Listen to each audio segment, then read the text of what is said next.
નમસ્કાર મારા વાલા દર્શક મિત્રો, દેશ વિદેશમાં રહેતા મારા દરેક દર્શક મિત્રોને હર હર મહાદેવ અને જય સ્વામિનારાયણ. મિત્રો, આજે આપણે એક એવી વસ્તુ વિશે વાત કરવાના છીએ કે જે તમારા સ્વાસ્થ્ય માટે ખૂબ જ ફાયદાકારક હોઈ શકે છે, જે તમને હાર્ટ એટેકના જોખમ ઘટાડવામાં મદદ કરશે, કોલેસ્ટ્રોલ ઘટાડવામાં મદદ કરશે અને તમારી પાચન શક્તિને મજબૂત બનાવવાનું કામ કરશે. મિત્રો, અત્યારની બીજી લાઈફસ્ટાઈલમાં હાર્ટ એટેક અને કોલેસ્ટ્રોલની સમસ્યા ખૂબ જ વધારે જોવા મળે છે. મિત્રો, રોજે રોજ લાખો લોકો એવા છે જે આવી સમસ્યાનો સામનો કરે છે. મિત્રો, કોલેસ્ટ્રોલ વધી જાય તો લોહીની નસને બ્લોક કરી શકે છે, જે હાર્ટ એટેકનું કારણ બની શકે છે. અને જો આપણે પાચન શક્તિની વાત કરીએ તો આજના જમાનામાં જંક ફૂડ અને અનિયમિત જમવાના ટાઈમના લીધે પાચનને લગતી સમસ્યાનો ખૂબ જ વધારો થઈ રહ્યો છે, જેમાં ખાસ કરીને મિત્રો ગેસ, એસિડિટી, અપચો, ઇનડાઇજેશન, બ્લોટિંગ વગેરે જેવી પાચનને લગતી સમસ્યાઓ કોમન થઈ ગઈ છે. તો મિત્રો, તમે આવી સમસ્યાઓથી દૂર રહેવા માગતા હો અને કોલેસ્ટ્રોલને ઓછું કરવા માગતા હો અને હાર્ટ એટેકના જોખમને ઓછું કરવા માગતા હો અને તમારા પાચન તંત્રને મજબૂત કરવા માગતા હો તો આ એક મામૂલી વસ્તુ જો આજે હું તમને બતાવવાનો છું અને જે તમારા રસોડામાં આરામથી તમને મળી જશે અને એનો એક નાનો ટુકડો જો તમે લઈ લો તો તમારા માટે એક વરદાન રૂપ સાબિત થઈ શકે છે. તો ચાલો મિત્રો, એક પણ મિનિટની વાર કર્યા વગર આપણે આ રસપ્રદ વિડીયોની શરૂઆત કરીએ અને આ કઈ વસ્તુનો નાનો ટુકડો આપણે લેવાનો છે એની આપણે વાત કરીએ. મિત્રો, જ્યારે આપણે વાત હાર્ટ હેલ્થની કરીએ તો અત્યારે દુનિયાભરમાં લાખો લોકો હાર્ટની સમસ્યાથી પરેશાન છે, જેનું મુખ્ય કારણ હાઈ કોલેસ્ટ્રોલ હોય છે અને એના લીધે આપણી લોહીની નસમાં બ્લોકેજ થવાનું ચાલુ થાય છે, જે મુખ્ય કારણ હોઈ શકે છે. અને આપણી લોહીની નસમાં બ્લોકેજ થાય ત્યારે લોહીનું પરિભ્રમણ બરાબર થતું નથી અને એના લીધે હૃદયને પંપ કરવામાં વધારે જોર પડે છે અને એના લીધે બ્લડ પ્રેશર પણ વધવા લાગે છે અને એનાથી હાર્ટ એટેકનું રિસ્ક ઘણું બધું વધી જાય છે.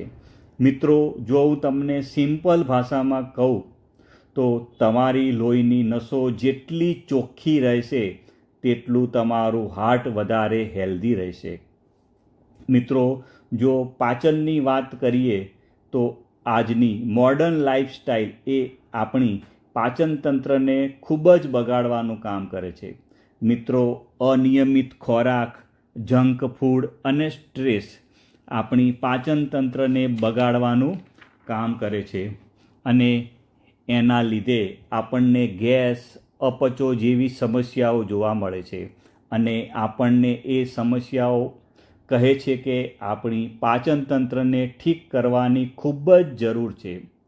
મિત્રો, હાર્ટ હેલ્થ અને કોલેસ્ટ્રોલ માટે ઘણા બધા લોકો ઘણી બધી વસ્તુઓનો ઉપયોગ કરે છે અને કરવું પણ જોઈએ. અને એના માટે ઘણા બધા લોકો ખોરાક બદલે છે, રોજે રોજ કસરત કરે છે, પ્રાણાયામ કરે છે, યોગાસન કરે છે અને ઘણા લોકો ઘણી બધી સપ્લિમેન્ટ પણ લે છે. પણ મિત્રો, તમારે આ રોજે રોજ કરવું પડે છે અને રોજે રોજ કરવું એ આપણા માટે ખૂબ જ ચેલેન્જ બની જાય છે. પણ મિત્રો, હું તમને કહું કે તમે એક નેચરલ વસ્તુ કે જે આ બધી સમસ્યાઓ માટે ઉપયોગી સાબિત થઈ શકે એમ છે અને સહેજ પણ આડઅસર વગર અને આ નેચરલ વસ્તુને તમારા ખોરાકમાં સામેલ કરવું એકદમ આસાન છે અને એના ફાયદા વૈજ્ઞાનિક રીતે પ્રોવન થઈ ગયેલા છે. તો ચાલો જાણીએ આ કઈ વસ્તુ છે અને એનો એક નાનો ટુકડો તમને લાખોના ખર્ચથી બચાવી શકે છે અને તમારી લોહીની નસોને સાફ કરી શકે છે, હાર્ટ એટેકના રિસ્કને ઓછું કરી શકે છે અને તમારી પાચન શક્તિને મજબૂત કરી શકે છે. અને એની પહેલાં જો તમને વિડીયો પસંદ આવતો હોય તો અત્યારે જ વિડીયોને મિત્રો લાઈક કરી દો. મિત્રો, આપણે જેની વાત કરવાના છીએ એનું નામ છે મિત્રો આદુ. મિત્રો, આદુને હજારો વર્ષોથી આયુર્વેદિક દવા તરીકે ઉપયોગ કરવામાં આવી રહ્યું છે. મિત્રો, મોડર્ન સાયન્સ પણ આના આયુર્વેદિક ગુણોને હવે માનવા લાગ્યું છે. ઘણી બધી વૈજ્ઞાનિક સંશોધનોમાં પણ આ વાત પુરવાર થયું છે કે આદુનો ઉપયોગ તમારા હાર્ટ હેલ્થને એન્હાન્સ કરી શકે છે અને ડાયજેશનને પણ ઇમ્પ્રૂવ કરી શકે છે. મિત્રો, તમે જાણો છો કે આદુ એટલું બધું પાવરફુલ કેમ હોય છે?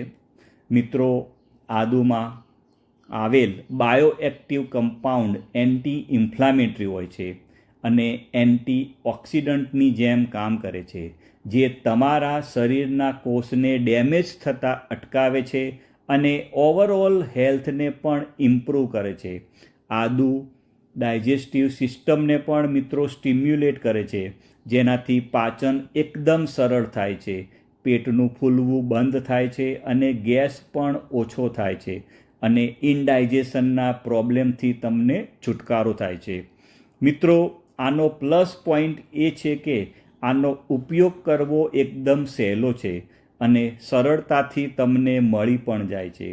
મિત્રો, તમે આદુનો અલગ અલગ રીતે ઉપયોગ કરી શકો છો, પણ જો તમે જમવાની સાથે આનો ઉપયોગ કરો તો તમને વધારે ફાયદો થાય છે.